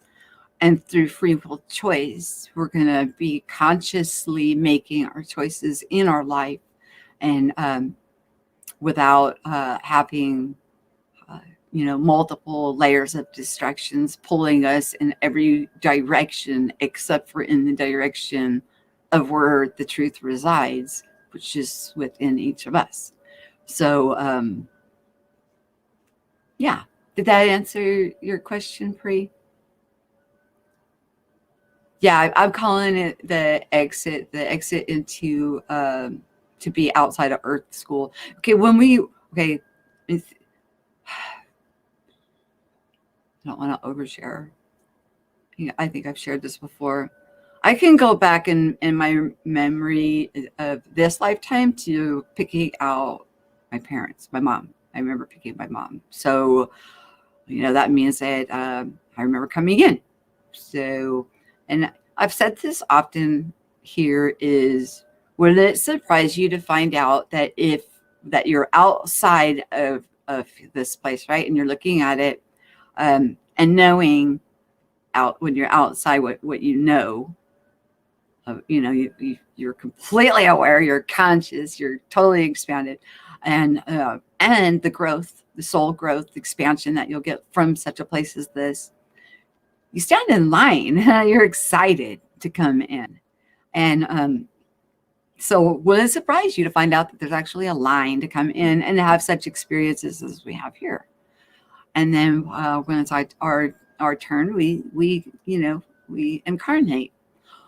But what seems to have happened is a lot of people weren't passing Earth School, and there ended up being a kind of like a recycle thing. And so new ones weren't able to come in and experience this place, or new beings, because of the recycle. And then ones that were having to come back and do a repeat were, of course, they weren't able to stay. They just come right back in. Within a couple months, they're born again and try again. So, but here we get the most expansion from the broadest experiences that we can have. But that doesn't give us the right to trodden down anybody else's right to experience or their free will. That's where we come into error.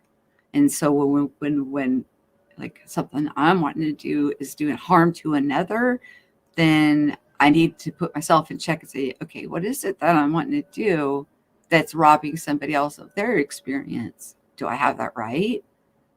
And of course, if it's trotting down somebody else's right, then of course I need to fix here. It's a problem in what I'm wanting to do, especially if it's going to affect somebody else or drag somebody else unwillingly into what it is that I'm, wanting to expand on here. So hope that makes sense. Yeah. Okay, so let's see. Well, it's not like a spiritually advanced thing, it's when we get through Earth School with having our experience and our expansion without harming or stumbling up another. I think that's how we end up having to come back. Because, okay, at our core, even when we leave Earth School and we have to redo it, so to speak, when we leave, we see it, we get like that evaluation, we go through our life, we see it through a different lens. We don't view it the way that we think that we would view it. We don't view it how we think here. It's viewed completely different. It looks so easy. We're like, oh my God, I can't believe I did that. Send me back. I got this. It's like we're our own judge. And we'll condemn ourselves back to Earth School and to redo it because we'll be like, I can't believe I did that. Sometimes, it's our own soul will be the one that is the one that judges us and sends us back. Especially if we harmed another divine sovereign, because we don't have that right, and so we'll know that we'll know that within our own soul, and we won't have the expansion that that we deserve. I'm back. Okay, good. My mouth was getting dry. Alfie, good now. Alfie, good. Yeah, he's good now. Gory needed it bad. Okay, I'll give you the stage now for a few minutes. Let me get a drink. So, what I wanted to go back and talk about regarding perception, and what this thing I keep trying to keep people to wrap their heads around, the idea that one of the ways that we're misled and we're misdirected is through our perception, and how narrative is attached to perception. When you attach narrative to words and to names, it helps mold your perception. So they can use words and names that are attached to a narrative that has nothing to do with what they're using the name for, in order to distract, in order to basically take people's eye off it completely. So my thought about Antarctica and about this technology existing in Antarctica, and there being a group of people or a race of people, I think humans, absolutely humans, just humans with more knowledge than we have, and so therefore more technologically and spiritually advanced than we are, and there are people that are misusing the knowledge that they've got, and one of the ways is by attaching names to things. So when they talk about outer space and Mars and other planets and stuff, they could be really talking about Antarctica and different bases in Antarctica, or possibly different continents that we just have absolutely no conscious knowledge of, because it's not put out in the mainstream narrative, and it's not taught in schools. We're taught that there's only 7 continents, but what if there's 32 continents? Or, whoever, it doesn't matter how many.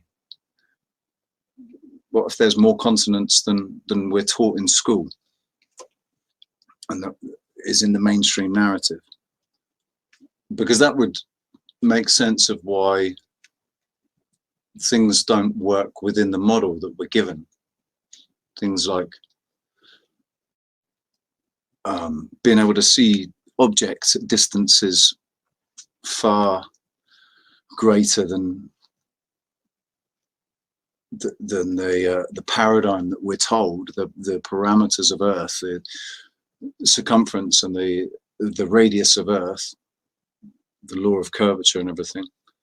why we can see things at distances that we shouldn't be able to see them, because, you know, they're lying about the shape of the earth. They're lying about the people that are trying to control people's perception within this realm and keep things the Just way a question they want them to be. in the chat. Can you see the chat coming up on the side? And If I pop it up, can you say anything about our conscience?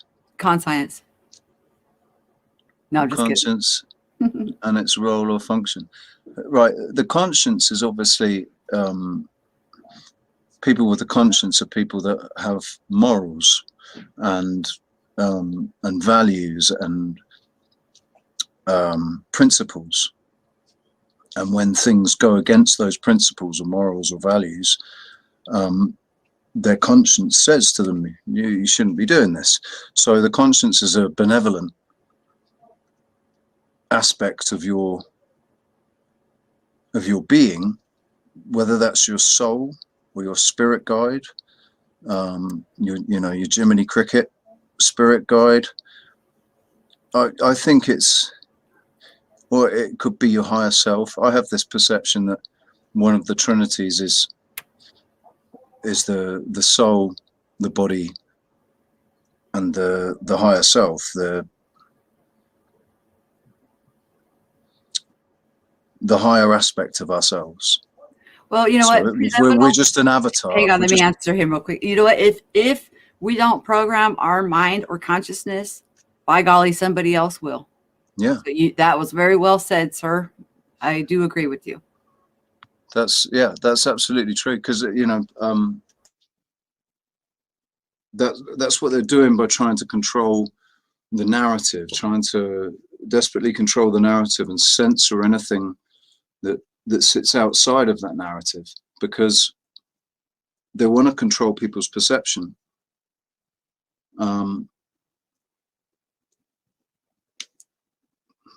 Because like I say, the perception is the key. Perception is our key. So it's our master key to reality, basically, to what we experience, what we allow Perception ourselves and how we react to what it is that we observe in our perception. whether we respond. If we react to it, if we react, how do we react to it? Do we give it our power or not? Do we react to it or do we respond to it? Because you can respond, you can always respond, but it's how you respond, isn't it? And the reaction is always instant. It's the first thing. Well, it's in the word itself. Reaction. It's the redoing the same action. It's recycling, keeping a cycle going, reacting. Instead of processing it and yeah, love it. Wordplay. If you can process it and respond, and if whatever it is, whatever that influence is, if it's a negative, if it's something that's, if you perceive it as negative, transmuting it into your response into something more positive and compassionate and understanding, instead of reacting in a negative way to negative things that happen to you, respond in a positive way to counteract that. That's what our role is, I think, because we're the only ones that can do that. We can transmute energy.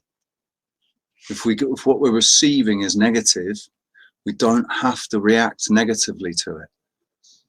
And it's understanding how, so like, when you get trolling on channels, I think that's part of what trolls are about. I think that's part of our training process. If you decided to create on YouTube, you got to deal with trolls. And well, isn't that old saying, where attention goes, energy flows? Man. So if we allow everything to grab our attention and we pay attention to it in any way, react or even process, we're giving over some of our power by even allowing it to interfere. So sometimes it's better just to, and then just walk away. Don't even give it another thought. Don't allow it to take any root. Don't plant any seed within your mind or your consciousness. Just let it roll off like water, like, just flow, float and move as water.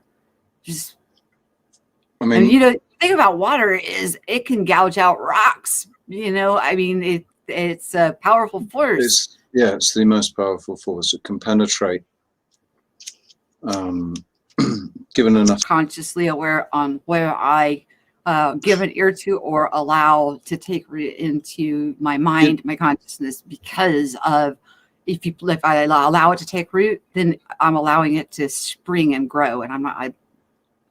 That's what I spend. That's what I spend most of my day doing. Though this is what keeps me in a certain place, because I spend most of my day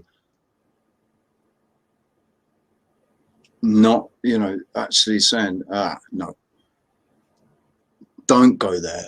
With my thoughts, with my. Yeah, it's an inner battle. All the work's done within. You're talking about it right now. I mean, it is we have the battle is within us. I mean, he called it, like you brought up earlier, the dark night of the soul, when we're going through that battle, the battle between good and evil. All these different terms are thrown around, but the battle's not outside; it's inside. And we do win. So, know that the victory is ours. It's well worth the battle. Just, we always want to stay persistent and don't surrender. Just keep going. Keep going, because it's worth it. It really is to have control over ourselves, and our sovereignty and our power and our authority is, it's a reward that is beyond any riches that this place can offer. I mean, it kind of, it's ironic, really, isn't it? That so I dove into my first rabbit hole 8 years ago, and I feel like I've. Let me say hi to him real quick. Hey, Voynich. Who called you Mr. Potato Head? And why? Why would they call you such a thing? You're not a potato head. Hey, there's no, sorry, we're not allowed to say that anymore. He doesn't exist anymore, does he? Now it's just Potato Head. But really?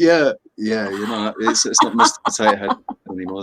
The cancel culture has cancelled Mr. Potato Head. It's a genderless now, huh? Because there was a Mr. and a Mrs. Now there's. Yeah, no, you can't. That's what I don't get. There was a Mrs. Potato Head. Yes, there was. That's what I don't understand. What are they going to do about the word woman? Because woman has man in it.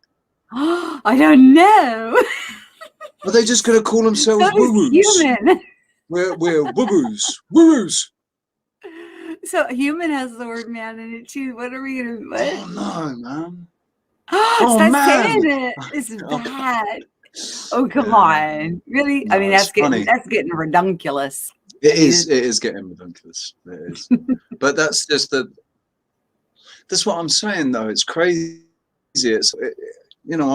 I can see it in my reality since I've woken up and come to understand things more, and things have become clearer to me. And it seems that other people are waking up, and I can talk to so many more people about these things than I could 8 years ago. When I first started trying to talk to people 8 years ago, I lost a lot of friends because of it, And it seems like as more people have woken up, and more, and I've got more clarity over things externally in the three-dimensional world, the realm that I'm existing in. It's just got crazier and crazier and crazier, and they're clamping down more and more, and it all relates to what I'm talking about. It's all about perception. They're clamping down on people's perception of everything, and limiting travel, and all of this stuff's going on. It's like, I thought I was, it's weird to feel free but not be so physically limited, and still, because I don't have any conscious memory of traveling or anything in my dreams, or I haven't had any of this. I haven't had contact with anybody other than that number one that appeared in front of me while I was flying through the clouds. It sounds like a travel to me. Yeah, that was a travel. I mean, that was, and so once I'd asked for something to happen, some sort of something that I would know it was a contact, and it happened. And as soon as I recognized it and said, I recognized that, thank you, that's what I needed, boom, I came back. I was straight back, sat in the chair in the blazing sunshine.